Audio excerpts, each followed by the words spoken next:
So it's kind of a long story, but I have a bunch of parts from a couple rebuild kits here. What I'm looking for are the Teflon rings for the valve here. We should have 4 green ones. 2, 3, 4. There's our 4 green ones, and one that's a bit larger. Now we can hold this up and kind of test fit it.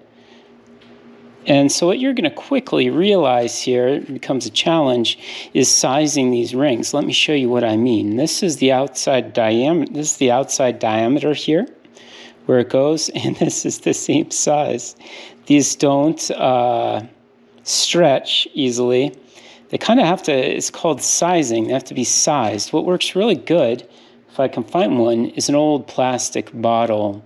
I'll show you what I mean in a moment here. I gotta go do some scavenger hunting. Okay, so we're gonna cut a bit of this plastic bottle that is about the same diameter or circumference as the surface we want to mate the Teflon ring to. I want it to be just a hair bigger. I don't know if you guys caught that. So that's a hack I learned building my 4L60E. You can buy something called a sizing tool for Teflon seals. However, I don't know, one, if they make one for this assembly. I'm sure they do. It'd be hard to find. And 2, what I did seemed to work just fine. It was free. Or, you know, I had to buy a bottle of Jiffy or a can of Jiffy peanut butter. Now what I'm going to do is I'm going to size the ring. If you watch, I have some cheap electrical tape, which I'm putting on backwards, okay? I'm put it on backwards so that it doesn't stick to the Teflon ring and kind of mess things up, right? So I'm going to start backwards. That's enough. Just got it around carefully so I don't nick anything. Cut that off. And now we're going to go the other way and tighten. Try and take the excess out. You're not going to get it perfect, but you're going to get it to go a little bit smaller. Okay? We're going to cut that there. Just really, you know, this way you got to buy tape, I guess, and peanut butter. So you better eat a peanut butter and jelly sandwich for lunch when you're doing this. And in just a moment, I'll show you what I did to get that Teflon ring on there. And it's super slick. Of course, the tool will be very nice, and the tool will size so you don't have to do all this mess. Be a little faster. But it seems to work quite well. I'm trying to keep that tape out of the next land. We'll put the Teflon ring in the next land. So I got a Teflon ring here, and I got my plastic. First, I'm going to get this plastic real small. I'm going to fit it through the Teflon ring like that. Okay, it's going to be kind of towards the bottom. Fit the plastic up and over like so. And we're just going to gently, kind of lovingly coax this Teflon ring up to the larger diameter. You see? Now I'm over the lip. Look at that. I'm on the valve land there. I'm going to take this and work it up to the land where I want to fit the Teflon ring. And boom, it's in. Next, let's go over this again, sizing the ring because we just made it bigger. So I got the tape backwards. I'm just trying to get it to bite on itself over here. Sometimes it's a little tricky. Let's see, this will be edited, but hopefully I put that in there so you don't get discouraged. You just need to get this over it. This is protecting the ring from the tape sticky when we do come back, okay? So let's cut that off now. We're going to do the sticky side. To size it, we're going to try and scrunch this guy down into the land. So you can just get it a little bit smaller. It is helping. Okay. And it won't hurt to go back up and over the one up top again. But I hope you're getting the picture. You can do all these Teflon rings this way, and it's pretty cheap. It doesn't cost you $100 for a tool or more. Okay, it's important to note after about 20 minutes, you can remove the sizing tape. It doesn't hurt if you leave it longer. Here's me removing that tape.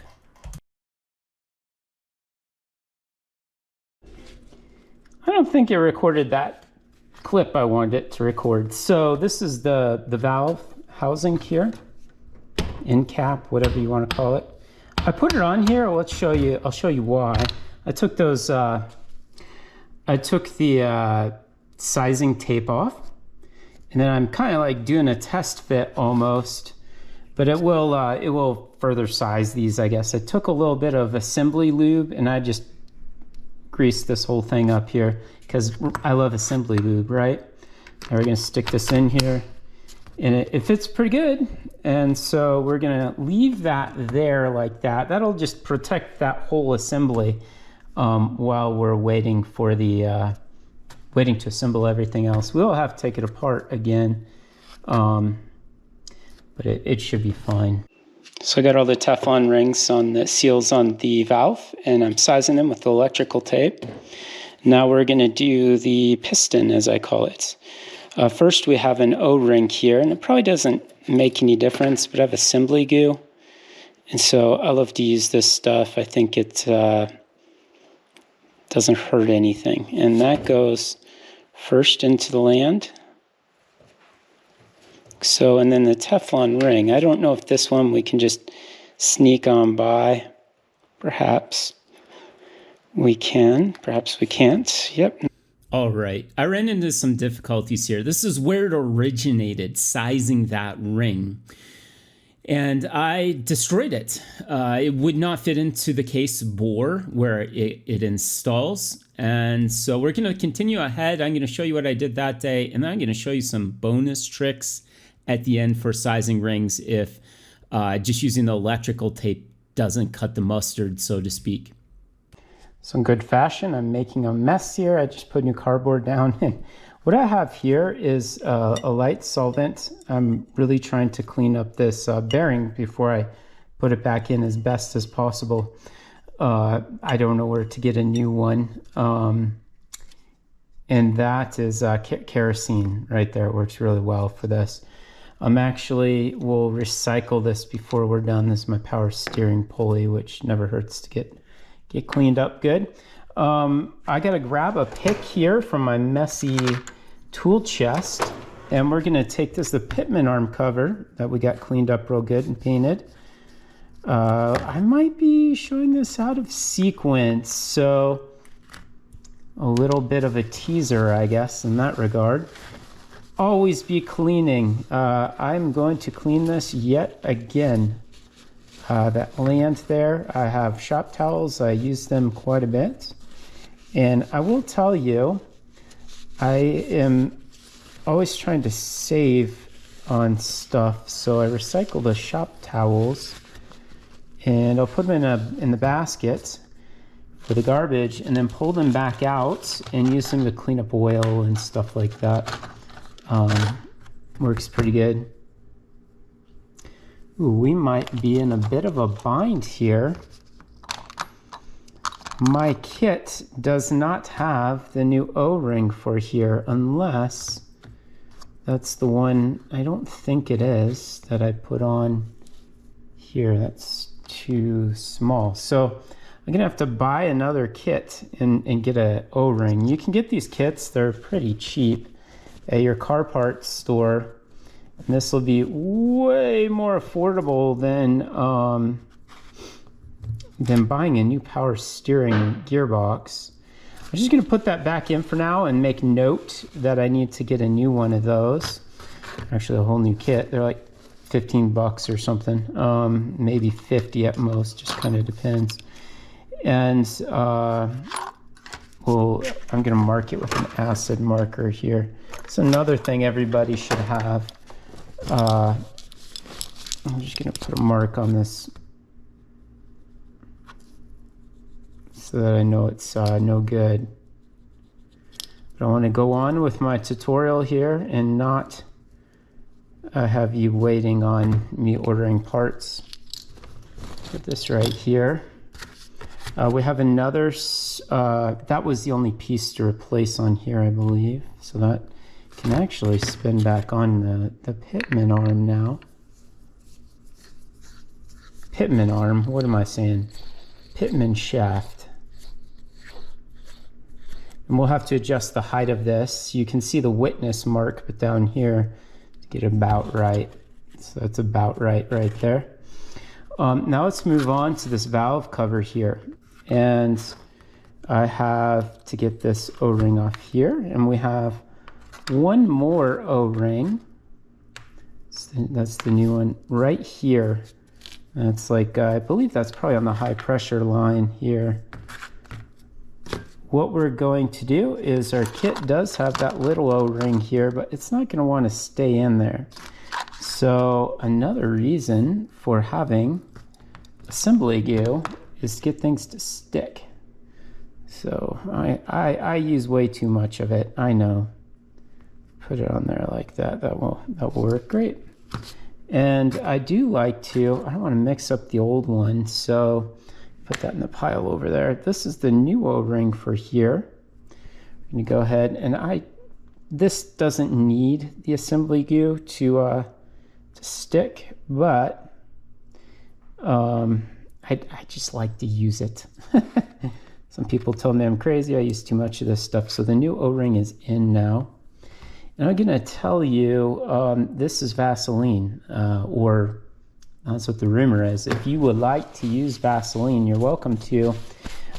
This has a colorant in it, which helps with assembly, so you know you've put the stuff on.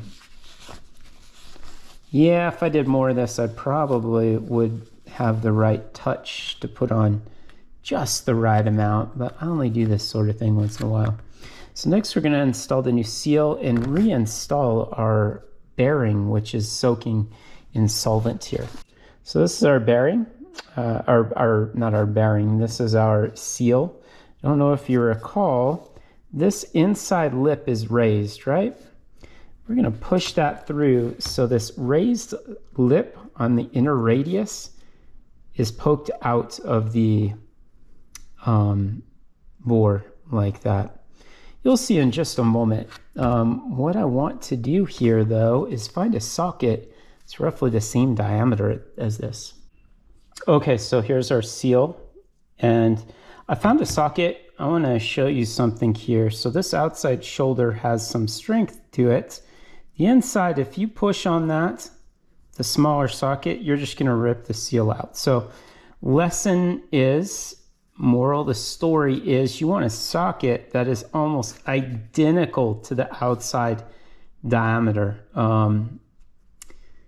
just a hair smaller. And again, my addiction with assembly glue. So we're going to put that on there.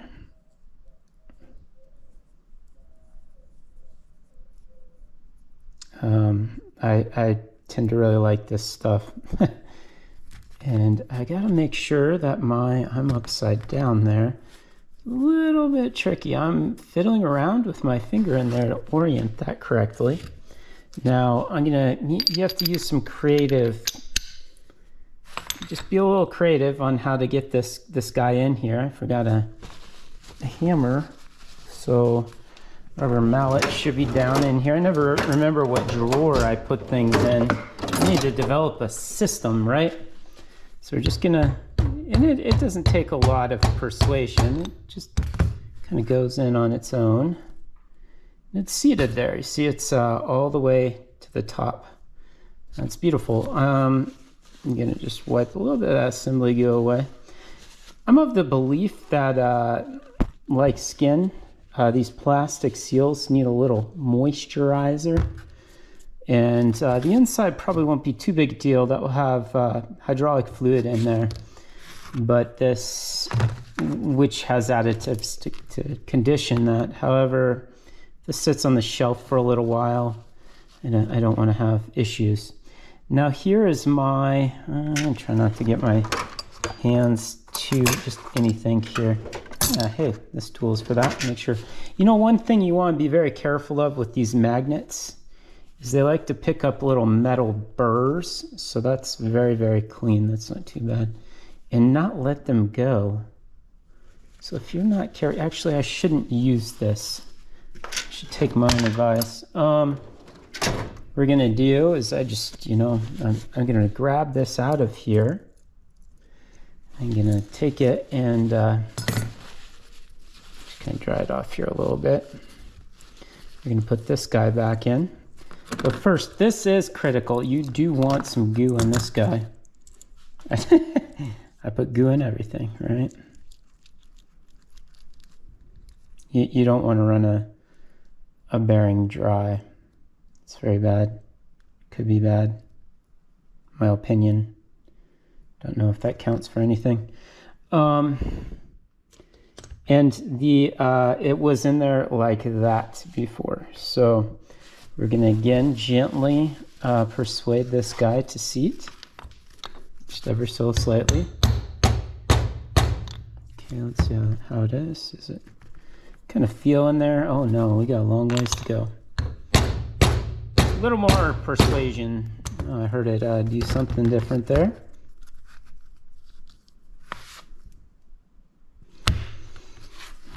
Make sure that it's seated well. Double check it, and yep, it feels pretty good. Okay, we may try one more thing really quick. So I'm the type of guy that's always second guessing if I got it all the way in there. This is a micrometer. What we're gonna do is go from the shoulder here to the, there we go. Lock that. 2.5 inches roughly. Yep, okay.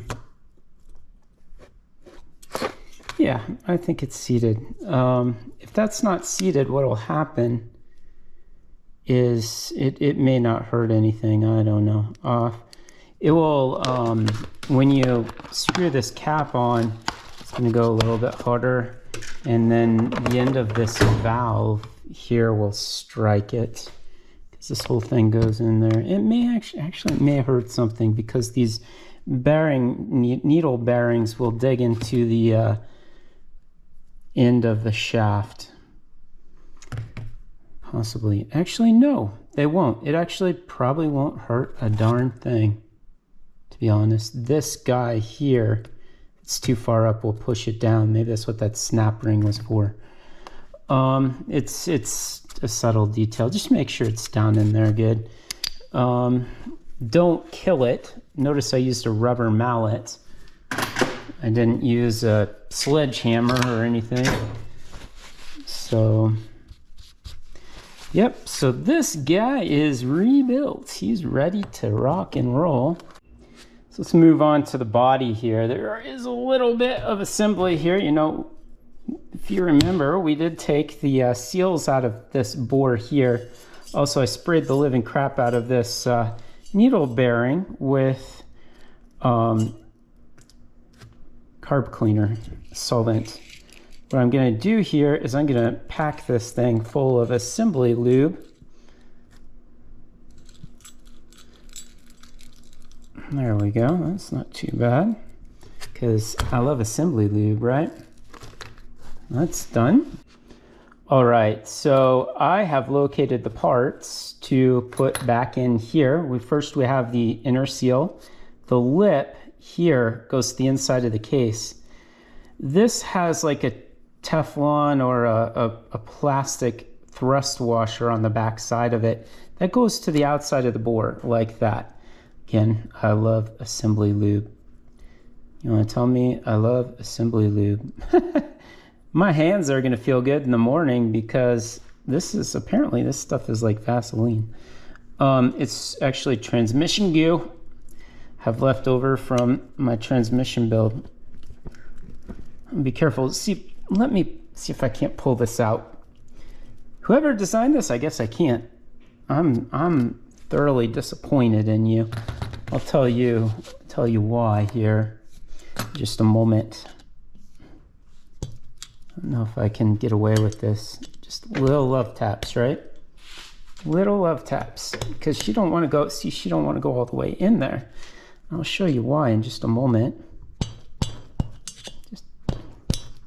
Just itty bitty little love taps. Where's my socket? We're gonna get a big socket here. Couldn't tell you why. My camera turned off there. So love taps, love taps. And I'm beyond it. Now, what happens when you put this seal on the inside, and doubly why you want something to lubricate it a little bit, is you have this ringland for the snap ring. It wants to bite on it. Now I do see, okay, they were kind enough, and I take back my poor words about the engineer who did this. They did chamfer that, or make a raised ramp so you can get the seal over it. Just double check she's nice and seated. Okay, okay. Next thing goes in here is this washer, and why not, right? We're putting assembly lube all over everything else. Tell me why I'm crazy here. I shouldn't do that. Now we got our snap ring. I'm not going to put lube on that because that thing will go flying. I've had a lot of fun with snap rings on this project. But this is a new snap ring. Hopefully my pliers will work with it. I got to get a new pair of these. These are high tech, they say. They're crap tech, if you ask me. Maybe I'm just using them for the wrong thing. I don't. Well, snap rings, right? Sometimes you can just kind of coax these in here. Let's see if I can't get some luck.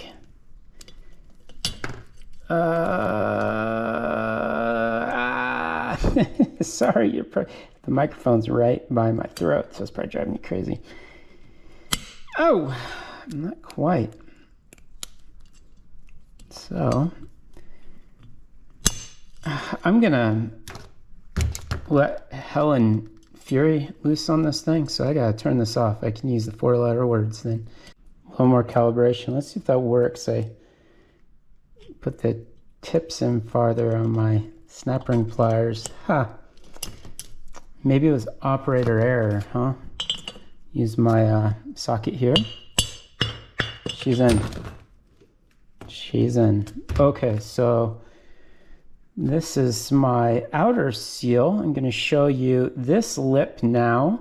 See, the lip is raised here. This side's flat. The flat side goes to the inside, like that. There you go. She's in. Easy peasy, master cheesy, right? I'll clean this up a little bit and I'll be right back with you. So here we are, it's final assembly. This is pretty simple. I love my assembly goo, right? I'm gonna put some on there. Again, right, we already had it on here. Start it in the bore, and we can put a little bit on the outside of the bore too. It just helps things along, right? And this Teflon ring may be a bit of a bear because he hasn't been in there yet, so he's got to be sized a bit. Grab my rubber mallets here, gentle taps here. You can watch the radius here and see if you're hanging up. I'm hung up there, so come back out. You want to go in. And this should slide in because we have a ramp here for it to fit in. It's just kind of got to be seated in that ramp just right. I got a metal splinter in my hand here. I think it's gone. Try it again.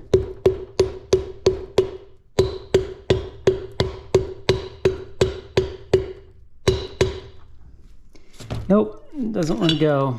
It's pulling the Teflon seal out here. It just keeps wanting to pop out.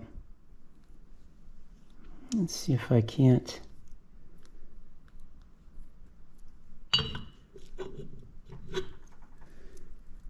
Could be a bit of a bear.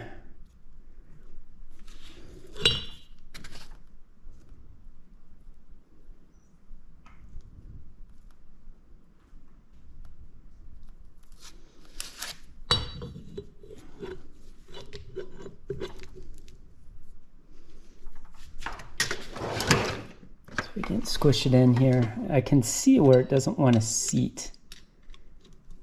There we go. You can kind of see it around the edge. I ducked down there. And I'm going to see if I can't, coax it onto the ramp a little bit. I guess a few on this side where it's, yeah, she's starting in. Okay. Okay. Now it popped out over here. See if it'll, oh, don't wanna,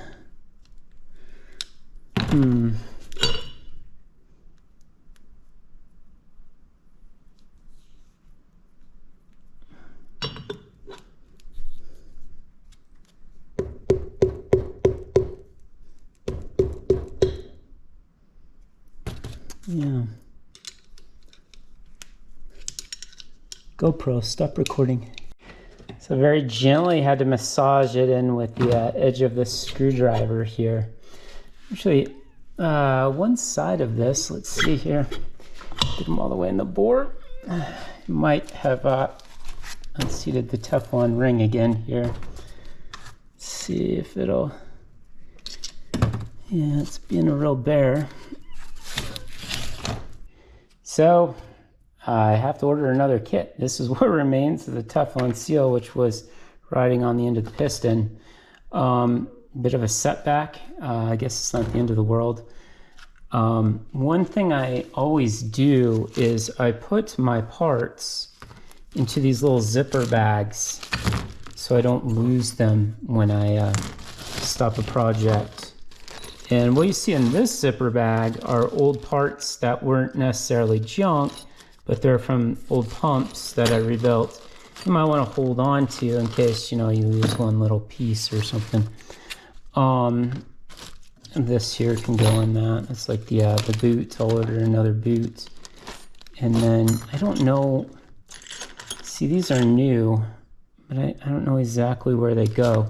Part of my trouble with this, pardon my French, damn kit is it had instructions, but they were for a rack and pinion.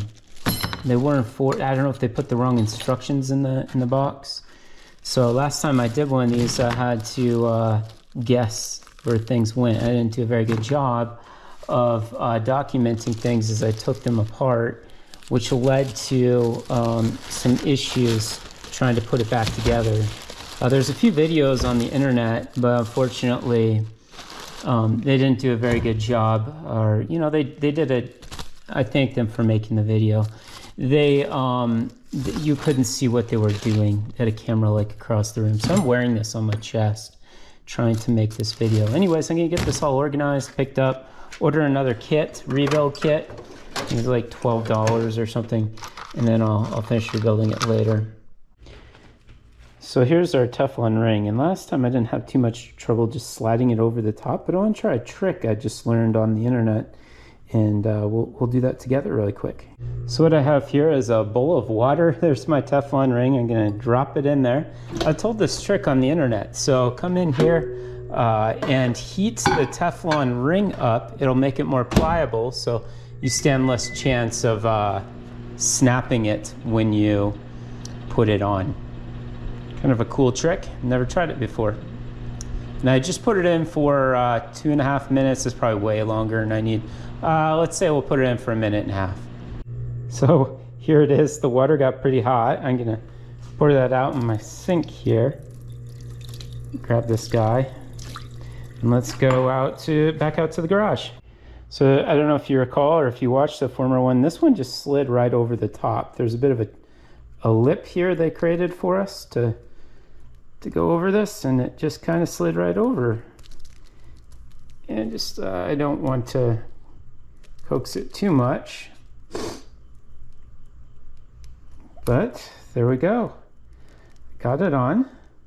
Now we have a second issue. This would not resize, or I don't know if it was that or the O-ring wouldn't allow it to slide to the innermost part of the bore on the housing, and it ripped last time, so I had to buy a new kit. We're going to try and address that this time. So unfortunately, I lost my cheap electrical tape. I'm going to have to use the good stuff, and we're going to secure the Teflon ring with this. This is a Super 33, I believe. Maybe not. It's not stamped. I always buy the 3M Super 33 Plus. I believe that's what it is. And it's got a really good temperature rating. So I retape all my harnesses with that stuff. So I've secured it the one way. And this you saw me do in the former video earlier on, but it didn't seem, we're going to try and do a little bit better job on this time and size this as small as humanly possible. So I'm going to show you a couple tricks to do that if the tape doesn't do the trick. So first of all, what you see here is I got some zip ties out. Unfortunately, I don't have the wide zip ties. If you have the wide ones, they work perfect. It's a little easier to use. What I am going to do, I also didn't have a long enough band clamp, but you can get the point here. I'm going to take these two I combined, and I'm going to cinch this down real good on that Teflon ring. Now, if you watch this trick on the internet, a lot of people do this. It's not, you know, like some secret or anything. However, I'm really concerned with not gouging that Teflon ring. So what I'm going to do, well, what I did was I put that tape on there still. So hopefully that'll give us a little protective layer. I'm really going to get this down on here. I want this Teflon ring to seat very well in here. And we're going to leave this overnight. Technically, you probably don't need to leave it overnight, but I just want to make for sure this guy seals, or this guy resizes correctly. Now let me show you what my problem had been. I don't know if I caught it on tape. Here's where the piston starts to go in. And hopefully this will catch up there. There's a lip here, and that allows, that helps guide and seat that Teflon ring. However, on the inside of the case, that lip does not exist. Let's go down to right here. Well, or does it? Well, there's a small lip in here too. However, that's where it tore. I couldn't get it to go past that. It appears that they did radius that as well to help climb it in there. But I tore it anyways, so I gotta show you a few more tricks, and hopefully it'll work this time, because I don't want to order another kit. It's still, I could order a dozen of these kits, and it'd be cheaper than buying a rebuilt AC Delco factory authentic gearbox. Right, it's the next day. Let's see how this piston turned out. The Teflon seal's been sizing for over 12 hours now. Way longer than necessary from what I've been told or experienced before, but it won't hurt anything to size it for longer. I'm sure this tape wasn't damaged or anything. Ooh, we did come through a little bit there. Let's see what the ring looks like. Take our protective duct tape. The first layer was sticky side down, and the inside layer was sticky side up. Ooh, that's nice and tight in there. Okay.